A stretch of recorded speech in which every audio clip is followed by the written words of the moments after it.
Hi guys, good morning everyone. कैसे हो आप? आई होप आप सब अच्छे होंगे। हम बहुत बढ़िया है।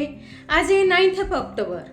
Welcome back to my channel Meeta की सिंपल लाइफ। वीडियो को एंड तक जरूर देखिए।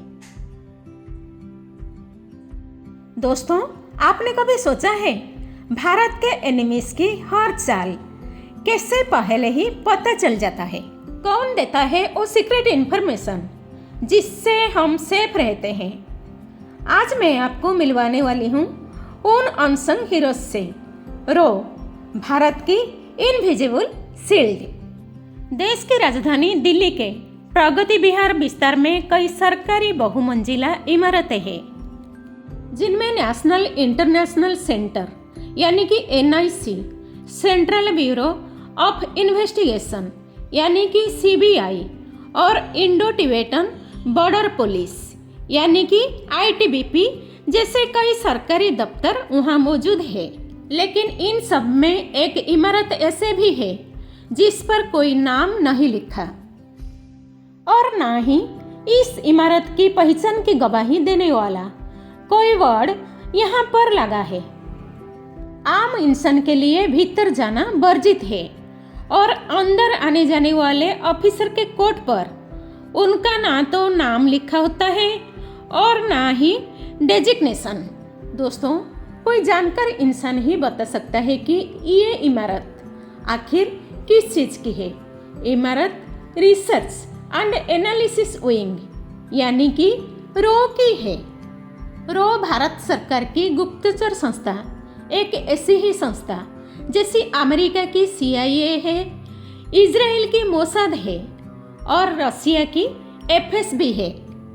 पर रो की गुप्तता की आड़ में ढक के इसकी असली कारनामा के बारे में कोई नहीं जानता। दोस्तों, किसी भी देश का सरकारी कार्यकाल जब जाहिर होता, हमारी आर्मी भी वार डायरी बनाता है जिससे हमारी सेना का इतिहास आने वाली पीढ़ियों तक पहुंचता रहे। लेकिन रो के कारनामों का सुराग भी किसी के हाथ नहीं लगता, ना ही इसका कहीं पर जिक्र होता है और ना ही शाबाशी मिलती है। बस ये देश के वो सिपाही है जिनके कारनामे एक वो खुद जानते हैं और दूसरे उनके दुश्मन, और कोई नहीं। दोस्तों, रो इस हद तक सीक्रेट है कि इस एजेंसी को दिए जाने वाले बजट का आंकड़ा भी कभी जनता के सामने नहीं आता। यहाँ तक कि हमारे पार्लियामेंट के पास भी इसकी कोई जानकारी नहीं होती। हाँ, रो को दिए जाने वाले बजट की जानकारी हमारे फाइनेंस मिनिस्टर को होती है। 2025 में भारत की केंद्र सरकार में निर्मला सीतारमन वित्त मंत्री है, पर बस वहाँ पर ही फाइनेंस मिनिस्ट्री की लिमिट आ जाती है, क्योंकि बजट का वो पैसा कहाँ खर्च हुआ, कितना खर्च हुआ, कैश में हुआ या चेक से हुआ, ये सारी बातें टॉप सीक्रेट रखी जाती है और इससे जानने का हक सिर्फ रो के अलावा और किसी को नहीं है। किसी से मेरा मतलब है किसी को भी नहीं, ना संसद को और ना ही मिनिस्ट्री को। रो के कितने एजेंट हैं, वो किन किन देशों में सक्रिय है और किस मिशन पर है, ये सारी जानकारी रो का उस इमारत की 4 दीवारों के भीतर ही रहती है। बस सिर्फ देश के प्रधानमंत्री और उनके अंडर आने वाली जॉइंट इंटेलिजेंस कमेटी यानी कि JIC ही रो के कारनामों का हिसाब उनसे ले सकती है। धर्म रक्षति रक्षित, इस सूत्र को अपना चुकी रो का असली काम देश की राजकीय, आर्थिक और सैन्य फायदाओं के लिए अन्य देशों में जासूसी करने का है। दोस्तों, विदेशों में फैले खबरी नेटवर्क के लिए स्पाई ऑर्गेनाइजेशन खूब पैसे देती है। रो की जासूस अपनी जान की बाजी लगाकर मिशन को अंजाम देते हैं, लेकिन उनके ये कारनामों ना तो कभी लोगों के बीच आते हैं और ना ही उनकी कभी सार्वजनिक तौर पर प्रशंसा होती है।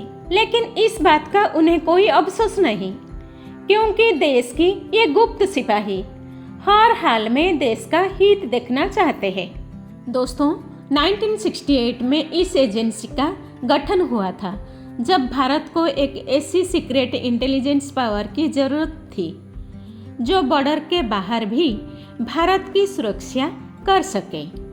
रॉ का मेन काम है फॉरेन इंटेलिजेंस कलेक्ट करना, नेशनल सिक्योरिटी को स्ट्रांग बनाना और भारत के खिलाफ होने वाली हर साजिश को पहले ही बेअसर कर देना। रॉ के ऑफिसर्स अपनी पहचान छुपाकर दुनिया भर में मिशन पर काम करते हैं। उनके पास ना यूनिफॉर्म होती है ना नेम प्लेट, पर दिल में सिर्फ एक चीज होती है, देशभक्ति। दोस्तों, रॉ ने कई बड़े मिशन कंप्लीट किए हैं जिनके बारे में दुनिया सिर्फ गेस ही कर सकती है। चाहे 1971 का बांग्लादेश लिबरेशन वॉर हो या पोखरण न्यूक्लियर टेस्ट, रॉ ने अपनी इंटेलिजेंस से हर बार साबित किया है कि भारत किसी से कम नहीं। दोस्तों, जेम्स बॉन्ड एक सीक्रेट एजेंट है जो दुनिया भर में ब्रिटेन के लिए स्पाई मिशंस करता है। जेम्स बॉन्ड हमेशा खतरनाक अपराधियों, आतंकवादियों या दुश्मन एजेंट से लड़ता है। दोस्तों, भारत की असली जेम्स बॉन्ड है रविंद्र कौशिक, आर.एन. काओ, अनिल दसमाना, अजित डोभाल, रविंद्र सिंह और M.K. धर। ये कुछ ऐसे नाम हैं जिन्हें देश के हीरो कहा जाता है, क्योंकि ये किसी जेम्स बॉन्ड से कम नहीं। दोस्तों, भारत के असली जेम्स बॉन्ड कहे जाने वाले व्यक्ति हैं अजित डोभाल, जो वर्तमान में भारत के नेशनल सिक्योरिटी एडवाइजर NSA है। उन्हें इंडिया रियल जेम्स बॉन्ड कहा जाता है क्योंकि उन्होंने अपने जीवन में कई खतरनाक गुप्त मिशन, सीक्रेट ऑपरेशंस सफलतापूर्वक पूरे किए हैं। अजित कुमार डोभाल, राष्ट्रीय सुरक्षा सलाहकार, NSA, पूर्व IPS अधिकारी, 1968 बैच, केरल कैंडर, रॉ agent, the spy master of India, India's James Bond. दोस्तों, 7 साल पाकिस्तान में under cover life Ajit Doval ने पाकिस्तान में गुप्त एजेंट बनकर 7 साल तक रॉ के लिए काम किया। उन्होंने वहां से भारत के लिए अत्यंत महत्वपूर्ण खुफिया जानकारी जुटाई। ऑपरेशन ब्लैक थंडर 1988, उन्होंने गोल्डन टेम्पल अमृतसर में आतंकवादियों को बिना किसी बड़े नुकसान के आत्मसमर्पण करवाया। दोस्तों, जब 1999 खंडहर हाईजैक केस, जब इंडियन एयरलाइंस की फ्लाइट IC-814 का अपहरण हुआ था, तब डोभाल अफगानिस्तान गए और नेगोटिएशन में मुख्य भूमिका निभाई।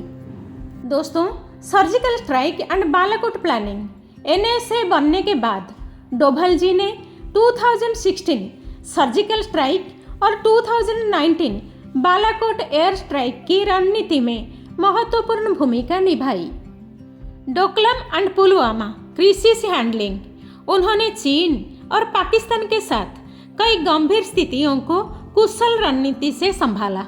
दोस्तों, 1988 में अजित डोभाल को सर्वोच्च वीरता पुरस्कार में से एक कीर्ति चक्र प्रदान किया गया, जिससे वे पहले ऐसे पुलिस अधिकारी बन गए जिन्हें पहले केवल सैन्य सम्मान के रूप में दिया जाने वाला पदक प्राप्त हुआ। जिसने पाकिस्तान के अंदर घुसकर मिशन पूरा किया, अजित डोभाल।